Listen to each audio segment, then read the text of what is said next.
はい、皆さん、こんにちは。今日はね、このハイエースのワゴン、左に曲がるハイエース、その対策はあるのかということでお送りしたいと思います。で、このハイエースワゴンね、走行距離が少ないうちはまっすぐ走ったんですけども、15万キロを超えたあたりからね、徐々にね、道路を走っていても左側にハンドルが取られるようになりました。で当初ね、アライメントかなと思ってアライメントも全部取ってみたんだけど、この癖って治んないんですよね。でなぜかいろいろ考えたんですけども、ジャッキアップしてみてね、少し分かったような気がします。ガレージジャッキでフロントのセンターをね持ち上げてるんですけども、どうでしょう、傾いてますよね。で運転席側のタイヤがこんなに浮いてるのに、助手席側のタイヤはね地面についてます。これはね、おそらく左右のね重量のアンバランスが原因でこうなってるんですけど、これ左側がね重くなる理由っていうのはあって、まずね、スライドドアの存在です。スライドドアがあるとどうしても少し重くなってしまいます。それと駆動系トランスファーがあるんですけども、これもね左側によって配置されています。なので左側重い傾向にあります。運転席に人が座るとバランスが取れるんじゃないかと私は思ってまして、で本当にそうなのかちょっと乗ってみたいと思います。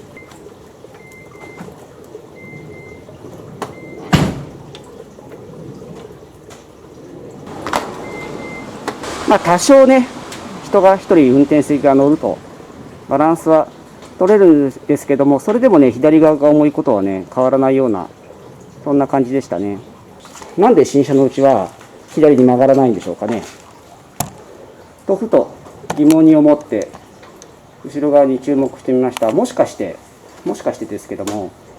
リアのねコイルスプリングが左右でアンバランスになってるんじゃないか、ね、重い側のねコイルスプリングが劣化して縮んでいるのではないかという、そういう仮説にたどり着きました。見てみたいと思います。でもし左側が縮んでいるのであれば、左右を入れ替えたらバランスが取れるかもしれないし、縮んでいる側のねコイルスプリングのところにカラーでも入れてやればね、若干でも改善される可能性があるので、ちょっとそれをやってみたいと思います。はい、今からねスプリングを外していきます。ジャッキアップをしてね馬をかけてあげます。でこのスプリングを外すためにはね、まずねどっち側のスプリングかマーキングをします。でジャッキアップをねさらにねホーシングだけジャッキをかけています。これ純正のジャッキなんですけども、ハイエースね。でこの状態でねダンパーのねナットを外すとゴトンと方針が落ちてくるので、その落ちて怪我しないようにこのジャッキで支えているわけですね。じゃあ今からこのナットを取っていきます。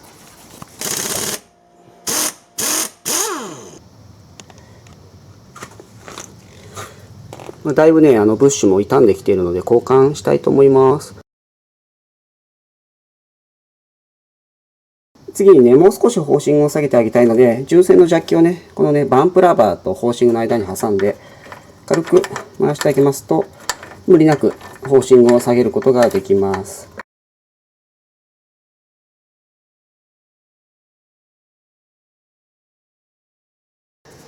はい、それではねバネのへたり具合なんですけども、バネをね左右並べてみました。でね上の方にね同じところに水準器を当てると明らかにね、斜めになっていることが分かります。やはりね右側のノーマルのねバネ、左側のノーマルまで、左側の方がどうでしょうね、15ミリから10ミリぐらい短くなっていました。ですのでこれを入れ替えてみようと思います。はい、それともう一つね顕著だったのが、こちらがね右側の、受けのゴムですよね。スプリングの受けのゴムで、これが左側の方です。左側の方がだいぶね傷みが激しくなってます。でもうカチンカチンになってほぼ破れてる部分もあります。右側の方はねまだ原型を保っているんで硬くはなってるんですけどもマシですね。なのでこれもね左右入れ替えてみるんですけども、カチカチになったゴムをね復活させる定番として2サイクルオイルと灯油を混ぜたね液体があるんですけども、それにね漬け込んで復活できるものかどうか見てみたいと思います。こちらがね右側のスプリングの受けです。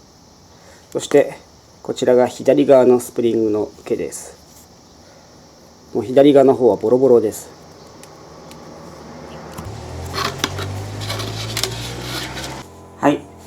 タイヤで柔軟剤の中に1週間、つけておいた、サスのね、スプリングのね、受けのゴムのブッシュなんですけども、プラスチックみたいにね、カチンカチンだったのがね、こんなに柔らかくなりました。新品がね、どんなものかってよくわかんないですね。20数年前なのでね。だけども、だいぶ戻ったんじゃないかなと思います。前はね、こんな風にね、曲げることができなかったんですけども、サスペンションのね、受けの部分が柔らかくなってね、きっとね、乗り心地は良くなると思います。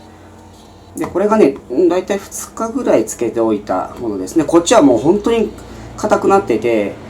も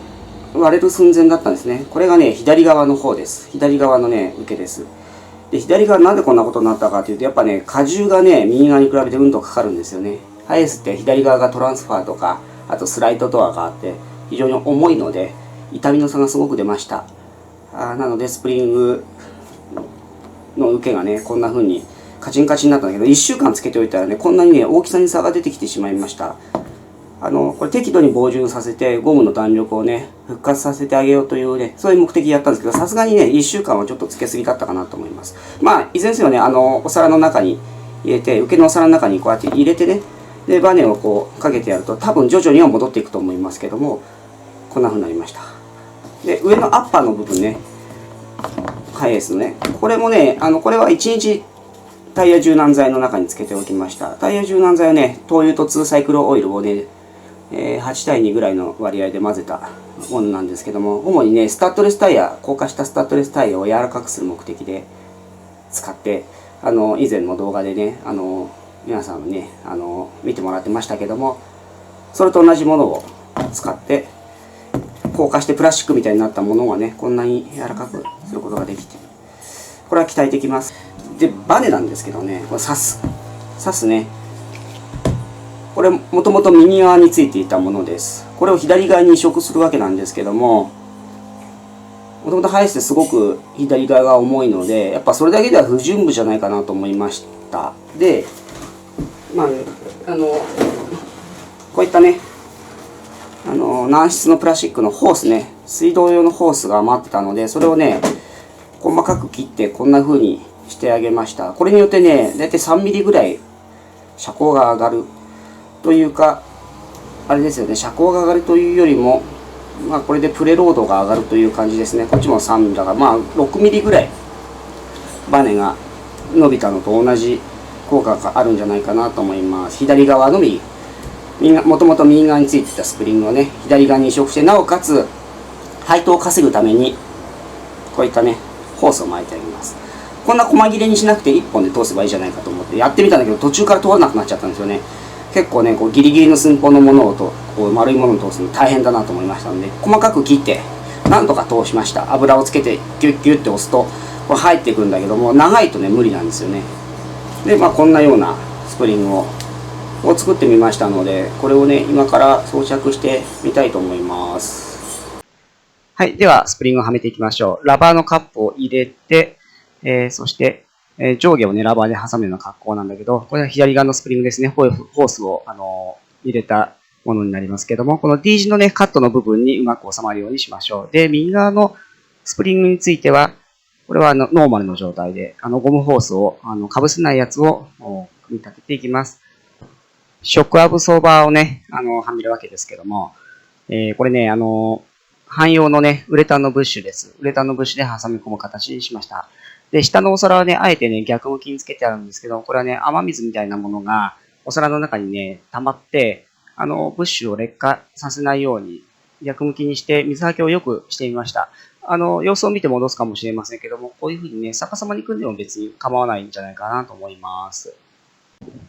ホイールナットを閉めたらね、いつものごとくね、閉めましたという印の T の文字を書いておくと安心ですね。これで後輪ができたので、前輪をジャッキアップしてみます。センターを地点としてジャッキアップをするので、重量バランスが悪いと、左に傾くんですけども、リアの方のね、スプリングを修正したことによって、だいぶね、当初よりも水平に近い感じで上がるようになりました。重量バランスは変わらないので、